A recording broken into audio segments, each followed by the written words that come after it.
যে যায় লঙ্কায় সেই কি হয় রাবণ। রাজনৈতিক পট পরিবর্তন হলো, হেলমেট বাহিনীর দৌরাত্ম্য নিশ্চিহ্ন হলো, কিন্তু বিশ্ববিদ্যালয়গুলোতে নৃশংসতা কেন থামছে না?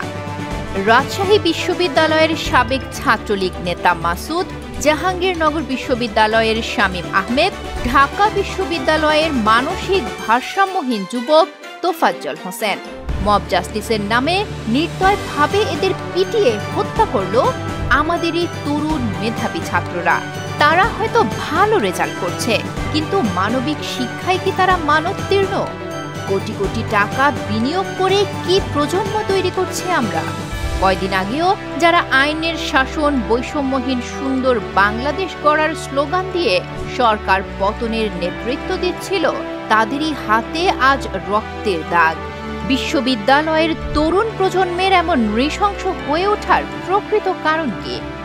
ক্ষমতা আর সাহস হাতে পেলেই কেন আমাদেরই শিক্ষার্থীরা অন্যজনকে হত্যা করছে পশুর মতো আচরণে?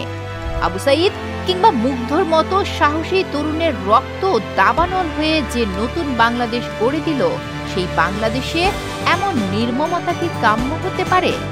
তাহলে সেই বাংলাদেশ আর এই বাংলাদেশের পার্থক্যটা কোথায়?